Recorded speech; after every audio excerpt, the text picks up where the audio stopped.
اب ہم سب سے پہلے یہ دیکھتے ہیں کہ سکون کلینکل ماڈل کا ریشنیل کیا ہے، اس کی جسٹیفیکیشن کیا ہے، اس کو بنانے کی ضرورت کیوں پڑی۔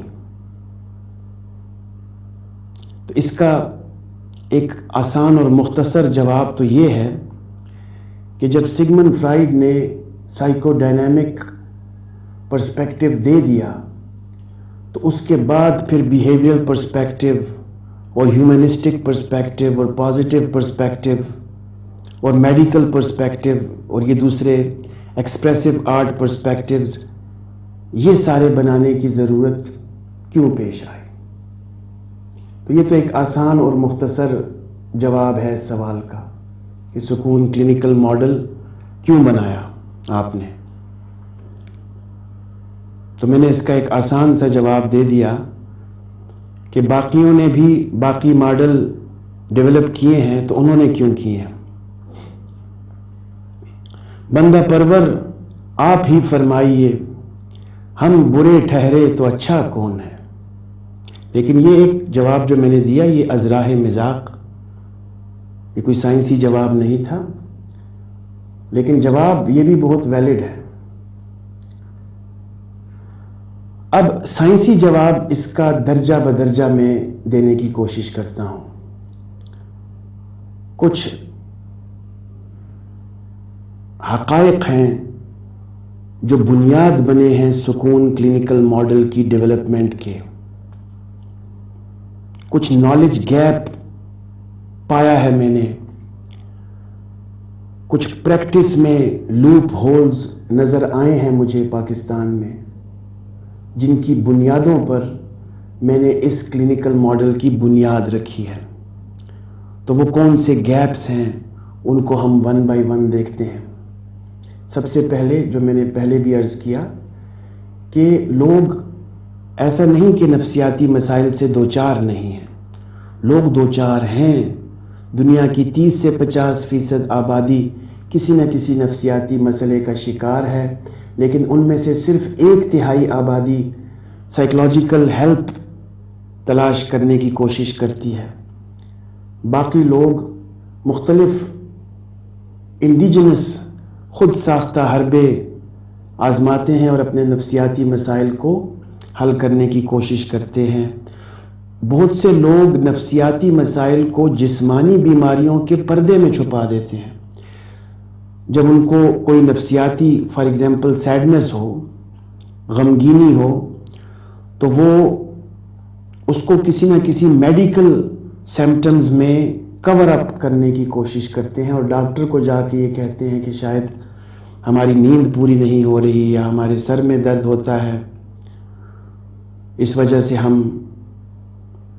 ہمارا موڈ ٹھیک نہیں رہتا۔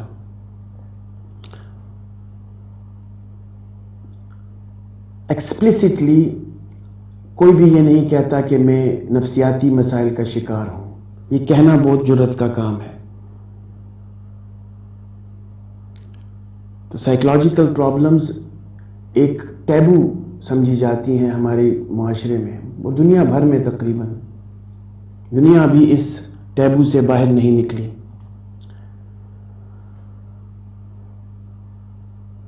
پھر لوگ کیوں سائیکو تھراپی سیکھ کریں، کاؤنسلنگ چاہیں، یہ بات ان کے بیلیف پر منحصر ہے۔ لوگ ڈاکٹرز کے پاس کیوں جاتے ہیں؟ چونکہ وہ بیلیف رکھتے ہیں۔ کن کن چیزوں پہ بیلیف رکھتے ہیں؟ نمبر 1 کہ مجھے جو مسئلہ درپیش ہے وہ جسمانی نوعیت کا ہے، اور دوسرا بیلیف یہ کہ اس کے لیے ایلوپیتھی بہترین طریقہ علاج ہے اور مجھے اس سے علاج کروانا چاہیے۔ تو اس قسم کے بیلیفز ان کو موٹیویٹ کرتے ہیں ہیلپ سیکنگ کے لیے۔ اب جب بات آتی ہے نفسیاتی مسائل کی تو وہ بیلیفز ان کے ذہنوں میں ایسے نہیں ہوتے جیسا میڈیکل پرابلمز کے لیے ہوتے ہیں۔ تو اگر ان کے بیلیفز پر کام کیا جائے اور طریقہ علاج کو بیلیفز کے ساتھ کمپیٹیبل رکھا جائے تو خاطر خواہ کامیابی ہو سکتی ہے۔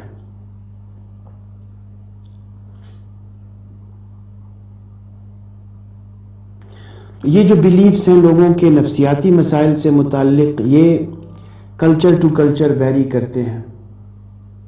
جیسے کہ ہماری سوسائٹی میں زیادہ تر لوگوں کے بلیفز اس طرح سے ہو سکتے ہیں کہ ذہنی مسائل اللہ تعالیٰ کی طرف سے آزمائش ہے، یا شیطان کا کام ہے، یا مجھ پر کسی نے جادو کروا دیا ہے، یا مجھے نظر لگ گئی ہے، اور اب اس سلسلے میں جو حل ہے وہ نفسیات دان کے پاس جانا تو ہرگز نہیں، بلکہ کچھ اور خود ساختہ ٹوٹکے ہیں جن کو آزمانے کی ضرورت ہے، بلکہ سب سے پہلے تو ان کو چھپانے کی ضرورت ہے۔ اگر کوئی اس قسم کے نفسیاتی مسائل ہیں تو لوگ یہ چاہتے ہیں کہ ان کو چھپایا جائے دوسروں سے، اس میں ہتک محسوس کرتے ہیں، بے عزتی محسوس کرتے ہیں، نفسیاتی طور پر پریشان ہونے میں اپنی انسلٹ فیل کرتے ہیں۔ تو یہ وجہ بن رہی ہے سکون کلینکل ماڈل کی۔ یہ ساری باتیں جتنی میں بتا رہا ہوں یہ سب بیسز ہیں، جسٹیفیکیشنز ہیں سکون کلینکل ماڈل کی ڈیولپمنٹ میں، کیونکہ باقی ماڈل جو ہیں وہ پاکستان میں افیکٹونیس نہیں دکھا پا رہے۔ تو کلچر کا بہت زبردست رول ہے بلیفز کو بنانے میں، اور ہمارا کلچر جو ہے وہ چونکہ دو چیزوں کا مرکب ہے زیادہ تر۔ ویسے تو میں یہ بھی کہا کرتا ہوں کہ پاکستان میں کوئی ایک کلچر یا کوئی ایک ثقافت نہیں ہے۔ غالباً جب پاکستان مارز وجود میں آیا تھا اس وقت اس میں 29 ڈفرینٹ کلچرز موجود تھے۔ آج بھی پاکستان میں طرح طرح کے کلچرز نظر آتے ہیں، جیسے Pathan culture, Sindhi culture, Balochi culture, Saraiki culture, Pahari culture, Kashmiri culture, Balti Gilgit Baltistan کا کلچر وغیرہ وغیرہ۔ تو اوورآل دو چیزوں سے انسپریشن لی ہے پاکستانیوں نے اپنی ثقافت وضع کرنے میں، ایک تو مذہب سے لی ہے اور دوسری ہندو کلچر سے لی ہے۔ اور مذہب بھی پھر لوگوں کے مختلف ہیں، مذاہب میں بھی دھڑے بندیاں ہیں، فرقہ واریت ہے، عقائد میں اختلافات ہیں۔ تو اوورآل جو پکچر بنتی ہے وہ یہ بنتی ہے کہ نفسیاتی مسائل سپر نیچرل ہیں یا سپر نیچرل فورسز کے کارنامے ہیں، جادو ہے، یا کسی نے تعویذ کروا رکھا ہے، یا مجھے کسی کی نظر بد لگ چکی ہے، وغیرہ وغیرہ۔ تو کہنے کا مقصد یہ ہے کہ جو مروجہ کلینکل ماڈلز ہیں پاکستان میں جو پریکٹس ہو رہے ہیں وہ ان بلیفز کو ختم نہیں کر پائے اور کر بھی نہیں سکتے، کیونکہ ان ماڈلز میں ان بلیفز کی گنجائش ہی نہیں ہے۔ وہ اس پہ کیسے کام کر سکتے ہیں؟ اگر کام کریں گے بھی تو لوگوں سے یہ کہیں گے کہ یہ تمہاری illogical تھاٹس ہیں، ان سائنٹیفک اور irrational قسم کی کگنیشنز ہیں، ان سے جان چھڑاؤ۔ تو کیسے چھڑاؤ؟ اس پہ میرے اور دوسرے مضامین ہیں، ویڈیوز بھی ہیں، جس میں میں نے بتایا کہ یہ اعتقادات انتہائی اسلامی ہیں، ان سے صرف نظر نہیں کیا جا سکتا اور نہ ان سے انحراف کیا جا سکتا ہے۔ نظر بد بالکل برحق ہے، جنات کا وجود بالکل برحق ہے، قضاء و قدر کو ماننا بالکل برحق ہے، شیطان کا انسان کی نفسیاتی اور ذہنی صحت میں جو کردار ہے بالکل برحق ہے، ان سے جان تو نہیں چھڑائی جا سکتی۔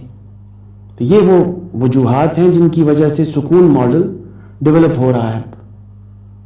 آپ دیکھ رہے ہیں 1 بائی 1 میں یہ ساری چیزیں ڈسکس کر رہا ہوں۔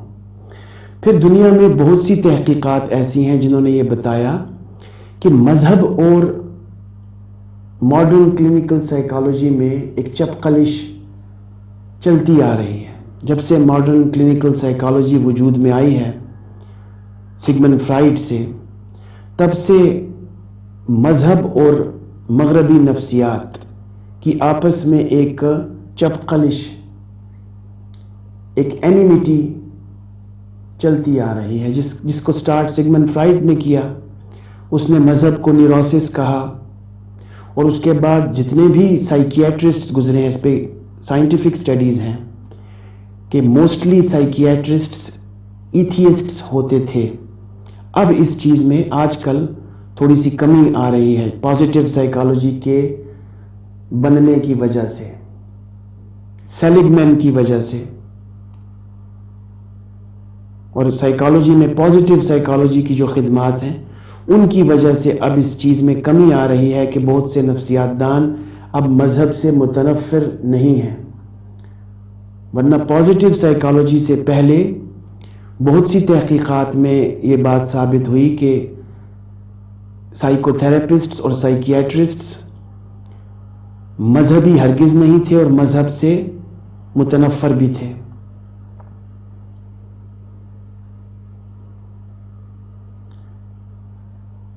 تو یہ بھی ایک بہت بڑی وجہ ہے سکون کلینکل ماڈل کے بننے کی کہ ایسے نظریات جو مذہب سے متنفر ہوں اور وائٹ کلچر کو پروموٹ کرنے کے لیے بنے ہوں اور ان کا ایجنڈا پولیٹیکل ہو. یہ ساری جو باتیں میں کر رہا ہوں ان کے دلائل موجود ہیں. ڈی ایس ایم کا ایجنڈا پولیٹیکل ہے rather than humanitarian، اور اس پہ بہت سے اعتراضات اٹھ چکے ہیں.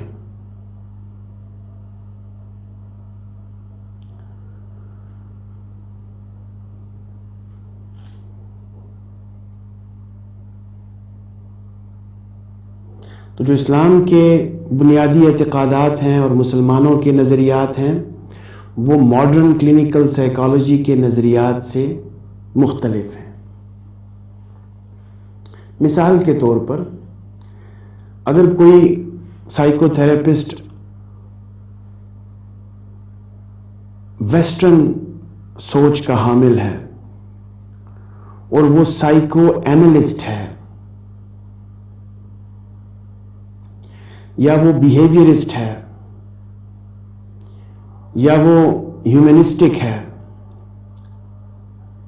یا وہ سی بی ٹی پریکٹس کرتا ہے یا این ایل پی پریکٹس کرتا ہے، تو ان تمام کے پاس اگر ایک مسلمان کلائنٹ ایسا آئے جو ان سے یہ بحث کرنا چاہے کہ میرے جتنے بھی نفسیاتی مسائل ہیں اور جو علامات ہیں ان کی وجوہات فار ایگزامپل نظر بد ہے یا شیطان کا کارنامہ ہے، تو اب یہ سارے سائیکو تھراپسٹس اپنے اپنے ماڈلز کی روشنی میں پہلے 2-3 سیشنز میں تو اس کلائنٹ کو بالکل بھی مایوس نہیں کریں گے، اس کی ہاں میں ہاں ملائیں گے، اس کا اعتماد جیتنا چاہیں گے، اس سے فرینڈلی ریلیشن شپ رکھنا چاہیں گے، ریپو بنائیں گے، فرینڈلی انوائرمنٹ بنائیں گے. لیکن بالآخر اس کلائنٹ کو یہ بتانا پڑے گا ان کو کہ تمہارے جو خیالات ہیں، تمہارے جو نظریات ہیں، جو بیلیفز ہیں وہ فالٹی ہیں، وہ اللاجیکل ہیں، وہ ارریشنل ہیں، اور جب تک تم ان بیلیفز سے جان نہیں چھڑاؤ گے، اس طرح اگر وہ بیہیویئرسٹ ہے تو وہ یہ کہے گا کہ آپ کی لرننگ فالٹی ہے. جب تک آپ ان لرن نہیں کریں گے اور ری لرن نہیں کریں گے تب تک آپ ٹھیک نہیں ہو سکتے. اسی طرح اگر کوئی البرٹ ایلیس کا فالوور ہے تو وہ بھی ان بیلیفز کو ارریشنل بیلیفز کنسیڈر کرے گا، حق تو نہیں سمجھے گا نظر بد کو یا شیطان کو، کیونکہ اس ماڈل میں گنجائش ہی نہیں ہے. تو ایک ایسا ماڈل ضروری ہے جو ان سپر نیچرل اور پیرا سائیکولوجیکل اور میٹا فزیکل بلیفز کو انکارپوریٹ کر سکے، جس کے لیے سکون کلینکل ماڈل کا وجود ناگزیر ہے۔ اچھا، پھر ایک اور حقیقت جو میں اکثر بیان کیا کرتا ہوں وہ یہ ہے کہ دنیا کی کسی بھی سائیکو تھراپی یا سائیکوٹراپک ڈرگ کی سائنٹیفک اپروول یا افیکٹونیس اسٹیبلش نہیں ہے، جو میں نے پہلے بھی مثال دی۔ لیکن اس کے برعکس جو مذہبی پریکٹسز ہیں، دعا کرنا، نماز پڑھنا، ذکر کرنا،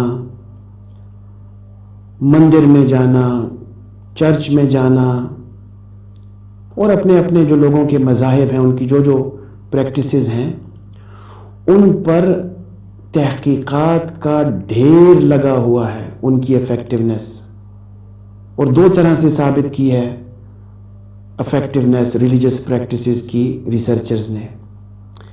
بہت سی تحقیقات ایسی ہیں جو یہ بتاتی ہیں کہ there is a positive correlation between religiosity and mental health، اور دوسری تحقیقات یہ بتاتی ہیں کہ there is an inverse correlation between religiosity and mental disorders۔ تو دونوں طرح سے ثابت کیا گیا ہے۔ اب چاہے وہ پلیسیبو افیکٹ ہی کیوں نہ ہو، اس بات سے ہم قطع نظر کرتے ہیں کہ کیا واقعی وہ سائنٹیفیکلی افیکٹو ہوں گی بھی یا نہیں، لیکن سبجیکٹو کیسز میں لوگوں کے لیے افیکٹو ہے، اور سائیکو تھراپی یا سائیکیٹری سبجیکٹو کیسز میں بھی افیکٹو نہیں ہے۔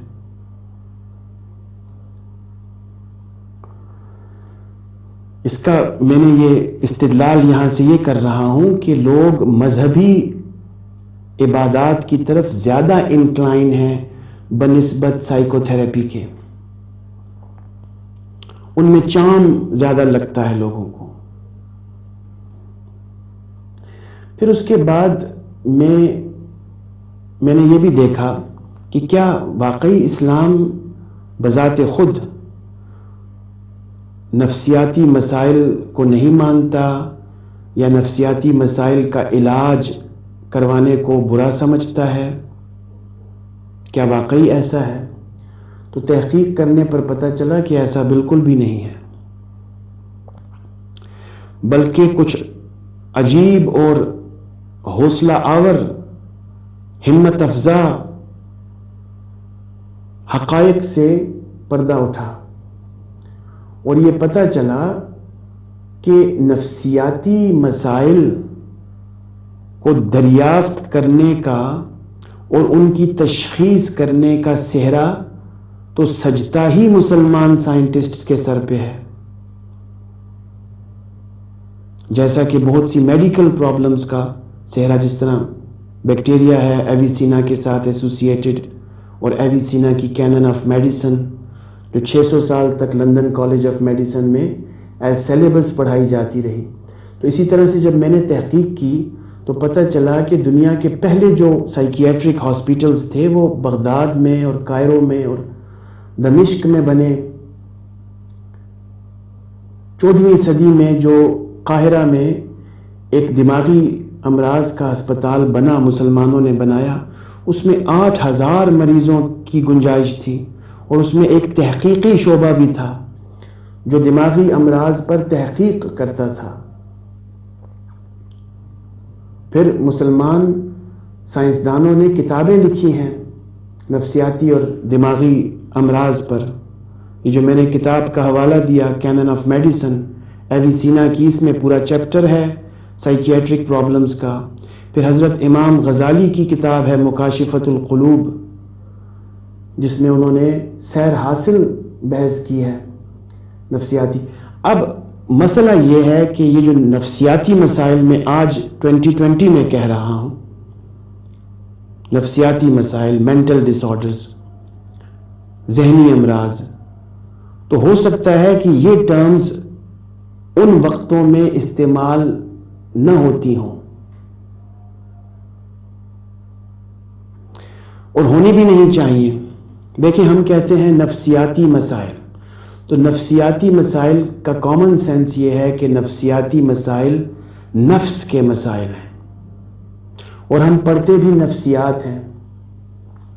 تو نفس عربی کا لفظ ہے، اور یہ جو مسلمان سائنسدان تھے یہ ان مسائل کو نفس کے مسائل ہی سمجھتے تھے اور نفس کو روح کے ساتھ متعلق گردانتے تھے. تو روحانی بیماریاں آج بھی آپ سنتے ہیں، مختلف عامل اور تعویذ نویس اور اس طرح کے شعبدہ باز لوگوں کو لوٹتے ہیں روحانی بیماریوں کے نام پہ کہ روحانی بیماریاں ہیں، حالانکہ وہ بیماریاں نفسیاتی ہیں. تو یہی سکون ماڈل نے اس چیز پر بھی توجہ دی کہ بجائے ان کو مینٹل ڈس آرڈرز یا ذہنی امراض کہنے کے بجائے اگر ان کو روحانی بیماریاں ہی کہا جائے تو کیا مذائقہ ہے، کیونکہ ہم تو نفسیاتی بات کر رہے ہیں اور نفس عربی کا لفظ ہے. تو نفسیاتی مسائل یا روحانی بیماریاں، یا پھر ایک اور اصطلاح میں وضع کرتا ہوں، کردار کی بیماریاں، ذات کی بیماریاں، پرابلمز آف سیلف اور کیریکٹر، پرسنالٹی ڈس آرڈرز ہیں. تو اب ہم پرسنالٹی ڈس آرڈرز کو بھی مینٹل ڈس آرڈرز کنسیڈر کرتے ہیں، حالانکہ پرسنالٹی ڈس آرڈرز تو کیریکٹر سے ریلیٹڈ ہیں، ایتھکس اور موریلٹیز سے ریلیٹڈ ہیں. تو چونکہ ہم نے سارے مسائل کو ڈی ایس ایم میں 400 سے زیادہ جتنے بھی مسائل ہیں ان سب کو مینٹل النس کہا اور ان کو مینٹل ڈس آرڈر کہا، لہٰذا لوگ ہم سے متنفر ہو گئے. اگر ہم صرف اور صرف سائیکوسس کو اس درجے میں رکھتے، ڈس آرڈر کے درجے میں اور النس کے درجے میں، اور باقی مسائل کو لائٹ لیتے اور ان کو روزمرہ زندگی کے ساتھ پازیٹیولی ایسوسیٹ کرتے، تو کلچر ہمیں جگہ دے سکتا تھا اور لوگ ہمیں ایکسیپٹ کر سکتے تھے. لیکن ہم نے ایسا نہیں کیا. ہم نے کیا کیا؟ ہم نے کہا ایکیوٹ سٹریس ڈس آرڈر بھی ڈس آرڈر ہے، بریف سائیکوٹک ڈس آرڈر بھی ایک ڈس آرڈر ہے. اگر کسی کو صرف ایک دفعہ ڈیلیوژن یا ہیلوسینیشن ہو تو وہ بھی ڈس آرڈر ہے، صرف ایک دفعہ بریف سائیکوٹک ڈس آرڈر ہے. مطلب ڈی ایس ایم کا تو نیت یہ ہے، ڈی ایس ایم کی نفسیات یہ ہے کہ کسی بھی شخص کو نہیں چھوڑنا مگر تشخیص کیے بغیر. جو بھی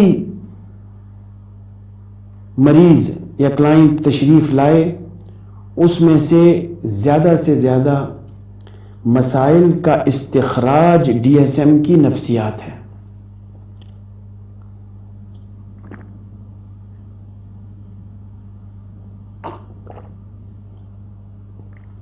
اسی وجہ سے لوگ متنفر ہیں ہم سے.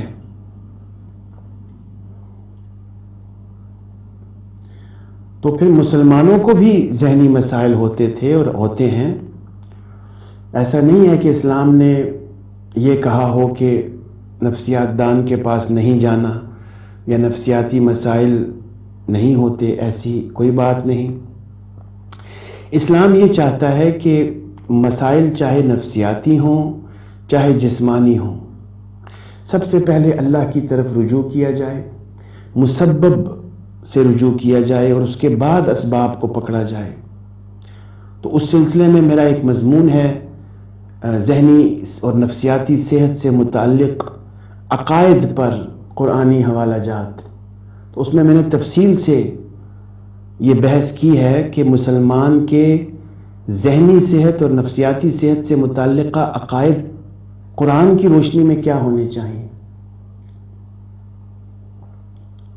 تو اسباب کا پکڑنا، سائیکو تھراپسٹ ایک سبب ہے،